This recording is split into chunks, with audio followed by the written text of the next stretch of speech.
அமைச்சர்கள் என்றாலே ஹோட்டலில் மீட்டிங், ரிசார்ட்டில் ஸ்டே என்பது வழக்கமாக இருந்து வரும் ஒன்றுதானே.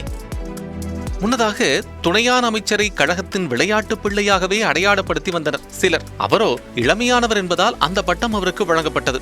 ஆனால் அவரையே ஓவர்டேக் செய்யும் அளவிற்கு புதிதாக அமைச்சரவைக்குள் நுழைந்தவர் நடந்து கொண்டு வருவதாக கோட்டை வட்டாரத்தில் கோலாகலமாக பேசப்பட்டு வருகிறது. உயர்வான துறையைச் சேர்ந்த அந்த முக்கிய புள்ளி இயல்பிலேயே தீராத விளையாட்டு பிள்ளையாம். எப்போதுமே பெண்கள் சூழ் உலகமாக இருப்பதே அவருக்கு பிடித்த ஒன்றாம். இந்த நிலையில் தற்போது அவருக்கு கிடைத்துள்ள புதிய பதவி அவரை மேலும் பூஸ்டாக்கி உள்ளதாகவும், தமிழ்நாட்டை தாண்டி பல மாநிலங்களிலிருந்தும் பதுமைகளின் நட்பு வட்டாரங்கள் அதிகரித்துக் கொண்டே இருப்பதாகவும் அவரது நெருங்கிய உறவுகள் தெரிவிக்கின்றன. என்னடா, ஏமா, நான் தான் உன் மாமா என்று வீடியோ காலில் எதிர்முனைகளில் இருக்கும் அழகு பதுமைகளுடன் கொஞ்சி வழிவதோடு அவ்வப்போது செல்லமாக கோபித்துக் கொள்கிறாராம் அந்த உயர்வானவர்.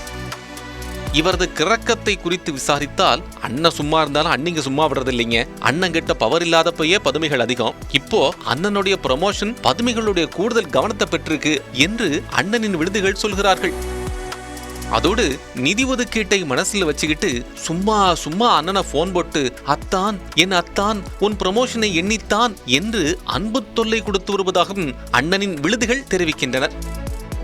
இந்த விஷயத்தில் அண்ணனின் விழுதுகளில் அண்ணனுக்கு மிகவும் உதவிகரமாக இருப்பது ஒரு அந்நியமான உறுப்பினர் தானாம். விஜயின் வெற்றி சாலையிலிருந்து பேரவைக்குள் நுழைந்த அந்த உறுப்பினர் உயர்வானவருக்கு முக்கிய புள்ளிகளுடன் புது புது நட்புகளை உருவாக்கி கொடுப்பதில் முக்கிய கையாக இருக்கிறாராம். முக்கிய நட்புகளை செழிப்பானவர் எப்படி சென்று சந்திக்கிறார் என்று விசாரிக்கும் போது கிடைத்த தகவல்தான் பேரதிர்ச்சி.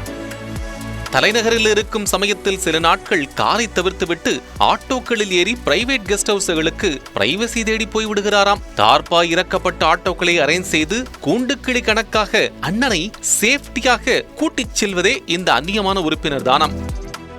கெஸ்ட் ஹவுஸ் சென்றதும் உல்லாச உலகம் எனக்கே சொந்தம் என்று அனைத்தையும் உதறிவிட்டு வாலிபத்தில் மன்மதன், லீலைகளில் மன்னவன், ராத்திரியில் சந்திரன், ரசிகைகளின் இந்திரன் என கன்னித்தீவில் ராசாவாக கலக்கல் ஆட்டம் போட்டுவிட்டு தான் திரும்புவாராம். சில நேரங்களில் மங்கையர் மடிதவிழ்ந்தபடியே துறையின் முக்கிய கோப்புகளில் கொட்டை எழுத்தில் கையெழுத்திடுவாராம்.